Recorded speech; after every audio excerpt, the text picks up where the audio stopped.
नमस्कार. गंमत, विनोद आणि गूढ अर्थ एकाच संस्कृत श्लोकामध्ये तुम्ही कधी पाहिला आहे का? आजचे सुभाषित केवळ एक काव्य नाही, तर तो अद्वैत वेदांताचे महान प्रवर्तक आदि शंकराचार्य आणि त्यांच्या मामाच्या मुलामध्ये झालेला एक विनोदी संवाद आहे असे म्हटले जाते.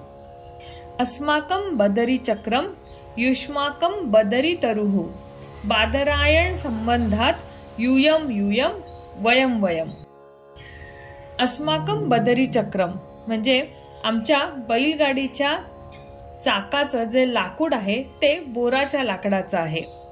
युष्माकं बदरी तरुः, पण तुमच्याकडे मात्र बोरीचं झाड आहे, तुमच्या दारामध्ये बोरीचं झाड लावलेलं आहे.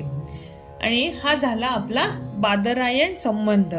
बादरायण संबंधात यूयम यूयम वयम वयम म्हणजे आपल्यामध्ये एक हा बोरीच्या लाकडामुळे एक आपण काय म्हणू कॉमन थ्रेड तयार झालेला आहे. आपल्या दोघांमध्ये एक नातेसंबंध या बोरीच्या लाकडामुळे तयार झालेला आहे.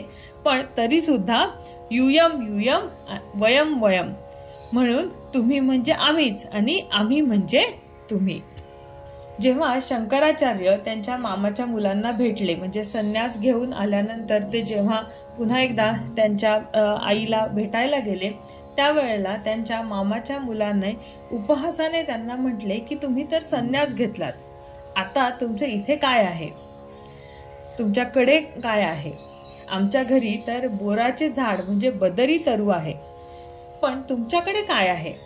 शंकराचार्यांनी अत्यंत शांतपणे आणि किंचित विनोदी स्वरात उत्तर दिले की तुमच्याकडे तर फक्त बोराचे एक झाड आहे, बदरी तरू म्हणजे फक्त बोराचे एक झाड आहे, पण आमच्याकडे तर बोराची संपूर्ण बाग आहे, असं शंकराचार्य इथे म्हणतात.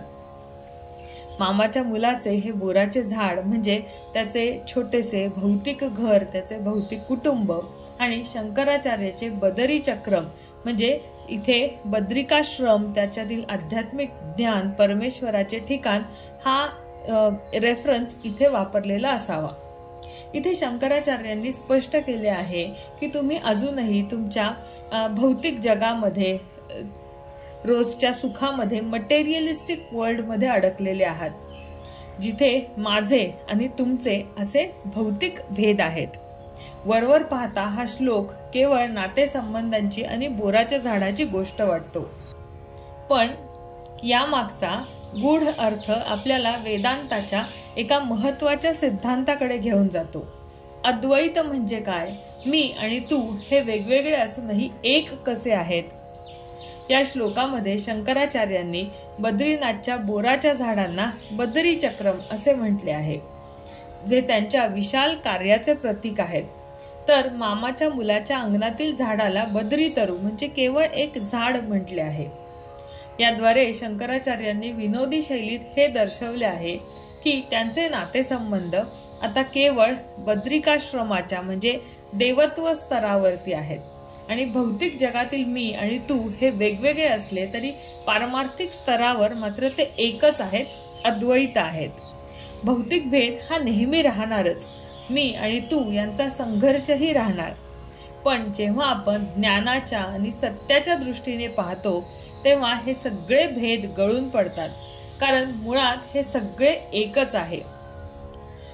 आपले जीवन हे बोराच्या झाडापुरते मर्यादित आहे की आपल्याला बोराच्या बागेचे सत्य जाणता येते, हाच खरा प्रश्न आहे. आणि हाच प्रश्न शंकराचार्यांनी त्यावेळेला त्यांच्या मामाच्या मुलांना आणि आज आपल्याला विचारला आहे. हा श्लोक तुम्हाला कसा वाटला आणि यातून तुम्ही काय शिकलात ते मला कमेंटमध्ये नक्की सांगा. अद्वैत तत्वज्ञानाबद्दल तुम्ही काय ऐकले आहे मला तेही कमेंटमध्ये नक्की सांगा.